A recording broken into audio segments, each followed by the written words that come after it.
Sortez, écoutez, ça fait 1 an aujourd'hui, jour pour jour, que Gabriel Nandi est décidé. Lors Moine Minga enfin se décide de parler. Elle nous parle à cœur ouvert de sa relation avec Gabriel Nandi. En tout cas, la famille, écoutez vous-même Moine Minga qui a décidé enfin de parler. Un commentaire, malheureusement, quelqu'un disait, c'est vrai qu'on va essayer de parler de ça, que pourquoi est-ce que tu te joues les veuves alors que tu n'as jamais été avec Cabrel. C'est l'occasion pour nous, à la faveur de cette interview exclusive, de répondre à tout ça. Mais depuis le 22 juillet, où malheureusement Cabrel a été conduit à sa dernière demeure, comment est-ce que tu vis ces moments? Depuis le 22 juillet, je ne vais pas bien.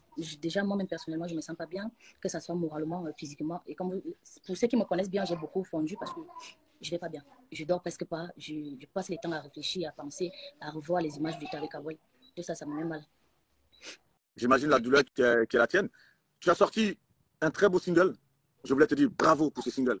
Moi, lorsque j'ai écouté les premières notes et que tu veux dire adieu dans votre langue, quand j'ai vu, j'ai dit waouh, ce titre-là, il est trop énorme. Il est tellement touchant. Ce titre est vu aujourd'hui à près de 500 000, il a près de 500 000 vues. Comment est-ce que tu as composé cette chanson? Je sais que ça sera difficile, cette interview, mais essaie vraiment de te remettre en toi-même. Comment est-ce que tu as composé cette chanson? Ok, la chanson, en fait, je l'ai composée. Je me rappelle quand je suis partie au village, après le dé de Cabrel, 2 jours après, je me suis rendue dans son village. Je suis rentrée et j'étais avec... Oui, j'étais à Banganté. En fait, c'est un moyen d'exprimer tout ce que je ressentais. Parce que si tu fais un post sur Facebook, les gens le prennent mal. Tout ce que tu fais, les gens le prenaient mal. J'étais obligée d'exprimer ça à travers une chanson.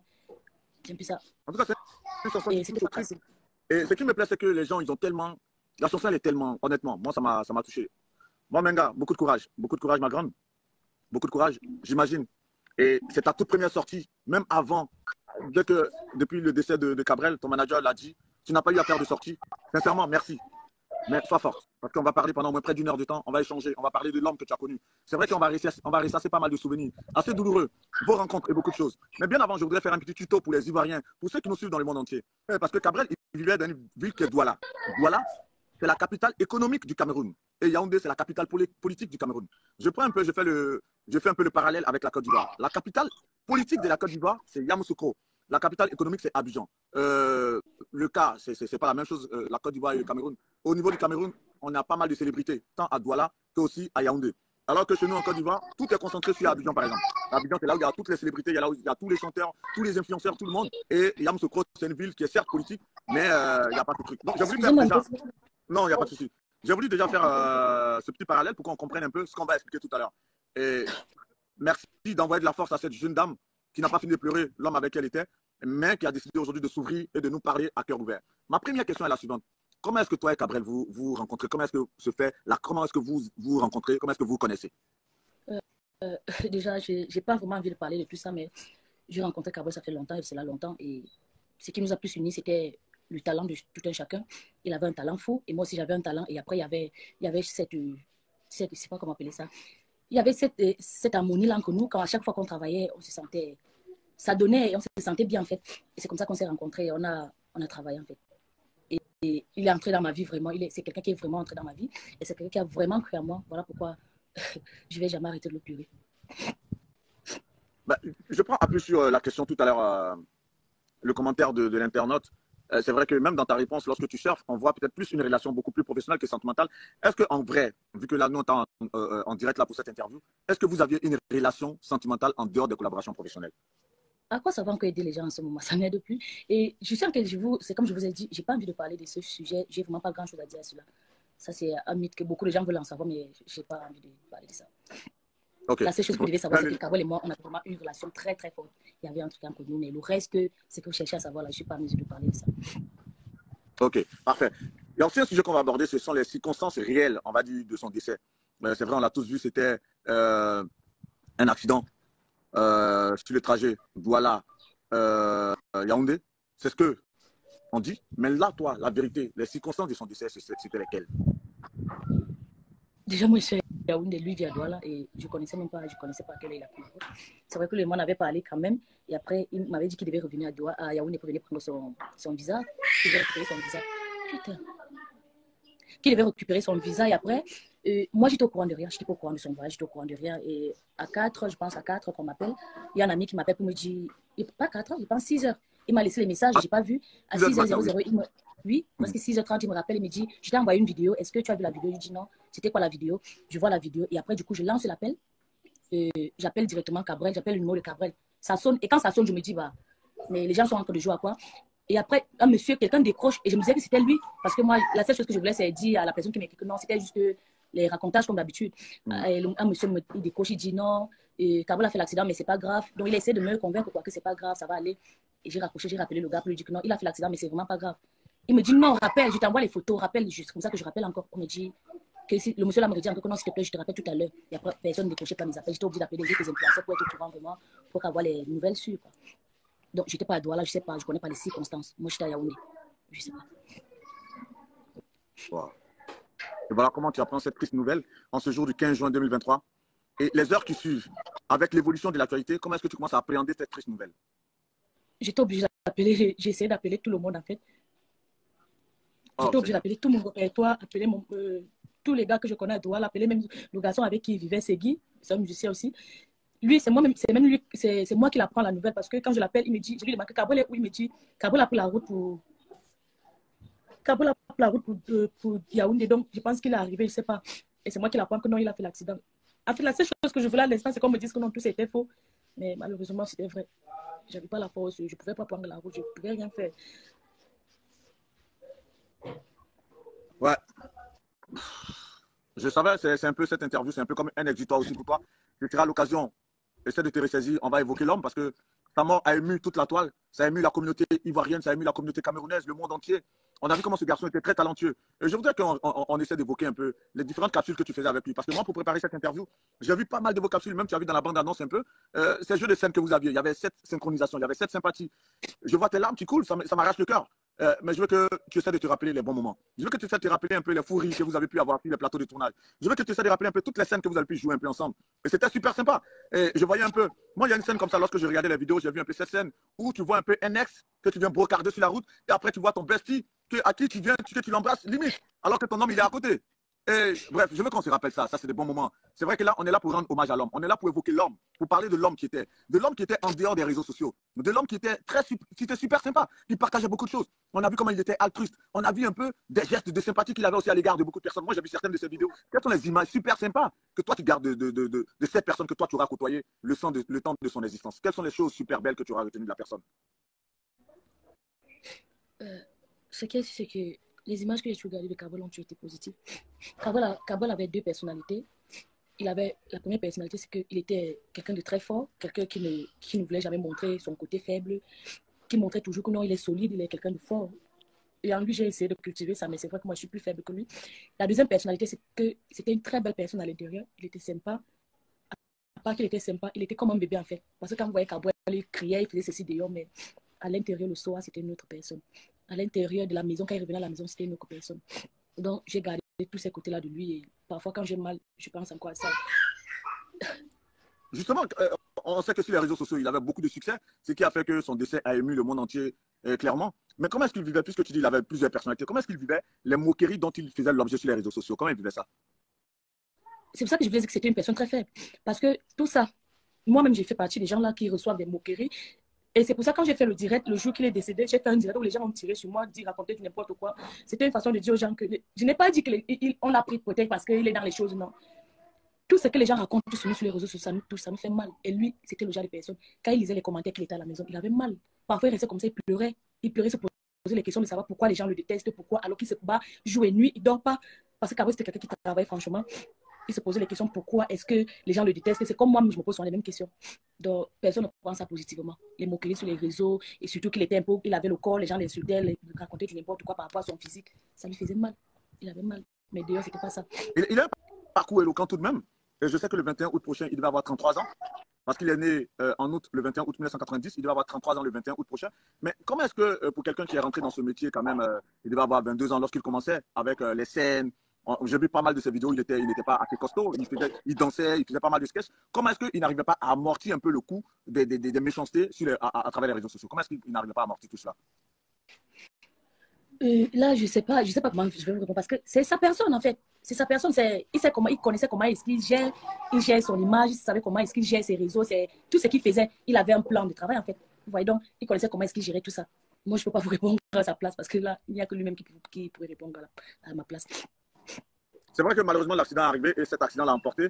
Et chaque fois, c'est un peu Je l'ai lu d'un ouvrage d'un grand écrivain, Edgar T. Hall, qui disait en Afrique, lorsque, par exemple, j'ai fait le parallèle, hein, en Afrique, lorsque quelqu'un meurt, on trouve toujours une raison occulte ou mystérieuse à sa mort. Qu'est-ce que tu réponds à tous ceux qui disaient peut-être que Cabrel a eu ce succès fulgurant, il est mort aussi de manière brutale parce qu'il était dans des sectes? Qu'est-ce que tu peux répondre à ces personnes? Je n'ai rien à répondre à ces gens. La seule chose que je dis à ces gens, c'est que derrière tout ça, il y a Dieu. On n'a qu'une seule vie. Et tout ce qui arrive aux autres peut nous arriver demain. C'est ça que les gens ne comprennent pas. Tout ce qu'on raconte sur l'autre, le jour que tu meurs, on raconte ça. Que tu sois motomane, que tu sois quelqu'un qui fait la boîte en route. On parle mal de tout le monde. Je n'ai rien à dire par rapport. C'est leur problème avec Dieu et eux comme ça là. Moi, je n'ai rien à dire. Moi, ça me fait mal parce que moi, j'étais mélangée. À un moment, ils ont dit non, tu ne vas pas arriver. Moi, je recevais ces sons, on me disait qu'après Cabrel, c'est moi qui devais mourir. Mais je crois en Dieu. Je sais que c'est Dieu qui m'a permis d'être où je suis aujourd'hui. Donc, je n'ai rien d'autre à donner à quelqu'un. Donc, chacun pense comme il veut. En tout cas, que Dieu te préserve. Là, tu parlais du fait qu'il partait prendre son visa pour le Canada et c'est malheureusement en partant chercher ce visa qu'il est décédé sur la route. Mais est-ce que toi, tu savais quand est-ce qu'il devait partir au Canada?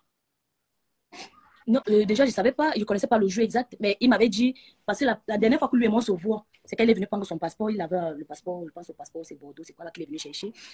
Il est arrivé, on a fait plusieurs vidéos, il était assis où je suis assis là. Il était là et après il m'a dit, je dois revenir ici la semaine prochaine et quand je reviens, c'est pour prendre mon visa pour le Canada. Donc quand j'arrive, quand je vais vouloir venir, je vais t'appeler et c'est tout ce que je connaissais. Il ne m'avait pas encore donné la date et c'est le jour qu'il devait arriver, qu'il devait me dire quand est-ce qu'il voyage. Il m'avait encore rien dit.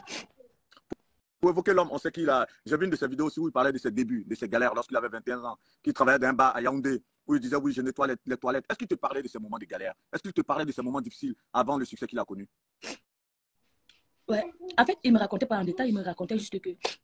Parce que moi, j'ai une histoire très difficile. Et après, à chaque fois que je voulais m'asseoir pour pleurer pour mon histoire, il me rappelait toujours que tu penses que tu es la seule personne à souffrir sur terre. Tu connais ce que j'ai traversé, tu n'es pas la seule personne. Et pour donc, si chaque jour, ça te fait mal de savoir d'où tu sors, qu'il faut travailler, tu penses que c'était la seule personne qui m'encourageait vraiment à travailler. Je disais toujours que moi, je sors de très loin, je sors de très loin. Donc, que de s'asseoir et pleurer son sort, il faut travailler. Mais sinon, le reste, il ne me donnait pas les détails de comment. Il me rappelait juste. Vu que tu parles de ça, qu'est-ce qu'il représentait quelque part pour toi? Un motivateur, quelqu'un qui te boostait, quelqu'un qui tirait le meilleur de toi, c'était qui? Il représentait quoi pour toi en gros? En gros, le mot que je peux donner à c'est il était mon mentor en fait. Pour moi, c'est dans le monde du showbiz, à part le groupe qui m'a fait avec moi, Minga Cabrel était la deuxième personne. Je peux me dire la vraie personne qui croyait en moi. La seule personne que, à un moment, quand je voulais abandonner, il était le seul à m'appeler pour me dire viens, je ne veux pas que tu abandonnes, je ne veux pas que tu fasses ceci, là, viens, je vais t'aider. La seule personne qui m'aidait vraiment. Donc, en gros, il était mon mentor en fait. Mamenga, on va essayer de changer un peu, on va essayer d'avancer un peu dans l'entretien. Désolé, hein, désolé. Je voudrais qu'on lui donne beaucoup de cœur, je voudrais qu'on lui donne de la force. C'est une jeune dame meurtrie dans sa chair. C'est une jeune dame qui n'a pas besoin aujourd'hui de pas mal de polémiques, qui demande qu'à avancer dans la vie, qui demande à aller de l'avant, qui demande à faire éclore son talent, parce que du talent, elle en a pas mal en tant que web comédienne, en tant que productrice. Et aujourd'hui, justement, avec cette belle chanson que tu as sortie en hommage à Cabrel Nandjib, est-ce que ça te vient à l'idée là de vouloir avoir une carrière artistique? Déjà, je n'ai pas sorti parce que beaucoup de gens se disent que j'ai sorti mon son parce que j'ai trouvé l'occasion de me lancer dans la musique. Je suis fan de la musique depuis longtemps, mais je me sentais, je me disais que la musique était difficile. Donc, moi, je faisais ce que je savais faire. Même avec Cabrel, j'avais déjà un projet, on était en train d'écrire une chanson où il voulait que je chante avec lui. Mais j'ai sorti mon son parce que je voulais soutenir, en fait, je cherchais un moyen d'exprimer ce que je ressentais, mais pas pour lancer une carrière. Mais si j'ai les moyens et que je me dis, bah, je peux me lancer, ça ne me dérange pas que tu me lances parce que j'aime bien la musique. Moi, j'adore la musique et mon idole, c'est Lady Ponce. Dans la musique, en fait, féminine au Cameroun, j'aime bien la musique de Lady Ponce. Donc, du coup, peut-être pourquoi pas, je peux me lancer. Mais là, justement, vu que tu parles de ça, tu as l'opportunité d'avoir peut-être un producteur ou des moyens, encore moins des soutiens pour te lancer dans une véritable carrière artistique. Ça m'amène à te demander, donc, ce single, c'est toi qui l'as financé toute seule? Oui, ouais, je l'ai fait toute seule. J'ai juste eu le soutien des gens comme le beatmaker qui m'a demandé, Junior Abega, qui est mon ami, avec ses amis Mebak et j'ai un ami aussi qui chante. Lui, il m'a aidé vraiment aussi à composer parce qu'à un moment, je me perdais, il n'y avait pas assez de mots. Et il m'aidait à compléter les mots. Donc, ouais, j'ai financé mon truc tout seul. Je n'ai demandé à personne, l'aide à personne. En tout cas, moi, je voulais lancer un appel. Je te parle sous ton contrôle à tous ces producteurs de musique qui croient en des vrais talents. Moi, Menga, j'ai eu la chance dans ma vie d'avoir été directeur d'une maison de disques. Je te le dis sincèrement, tu es très forte. La composition, elle arrache. Elle est très belle. Et tous ceux qui vont aller voir ce clip, c'est eux. Là, moi, Menga, sur YouTube, vous allez me dire, et ceux qui sont en train de regarder peut-être anciennement ce titre, vous viendrez peut-être faire des commentaires pour me faire un retour d'expérience parce que la chanson elle est très belle. Il nous reste encore juste 9 minutes. Nos directs, c'est généralement 1 heure de temps. Il nous reste encore 9 minutes pour terminer cet entretien. La question que je voulais te poser, c'est vrai que là, c'est encore difficile de te projeter, malheureusement. Mais tu l'as dit, la musique, tu l'as toujours aimée. tu veux te lancer et à partir de ces singles qui a été vraiment adopté, c'est clair qu'il y aura des projets musicaux, c'est ce qu'on te souhaite. Trouver un bon producteur, quelqu'un qui va croire en toi. Mais si tu dois te lancer dans la carrière musicale, artistiquement parlant, tu vas surfer sur quel genre musical? Là, je ne sais pas encore. Pour le moment, je ne m'y connais pas. C'est comme je dis, je ne m'y connais pas dans la musique. Je ne sais pas, peut-être que j'ai trop. Je ne connais pas encore. Je suis encore en train de faire le choix. Là, c'est vrai que tu es sur un média j'ai les gens digital. qui vont m'aider. Oui, vas-y. Ouais, j'ai les gens qui vont m'aider. C'est le cinéma que j'ai vraiment envie de me lancer à fond. J'ai envie d'arriver à fond. La musique, peut-être que ça peut arriver, mais je ne sais pas. Peut-être que ça va arriver. Tu vas pas te lancer, tu vas pas faire du Bikutsi, quand même, musicalement parlant, puisque Lady Ponce est ton idole. Ouais, j'aime bien. J'ai pas me lancer dans la... Bon, j'aime bien, je sais pas. C'est comme je vous ai dit, je sais pas encore. Je vais prendre des... Je vais me renseigner, je vais collecter des réponses, des idées, des... Bon, je vais voir mes amis, en fait, qui vont m'aider. Vu que tu as parlé de carrière dans le cinéma, est-ce que ça te dirait, parce qu'on est sur un média digital qui a suivi beaucoup, majoritairement, ça je vais dire ça comme ça, à partir de la Côte d'Ivoire, est-ce qu'on te verrait par exemple camper des rôles dans des séries ou bien dans des films ivoiriens par exemple?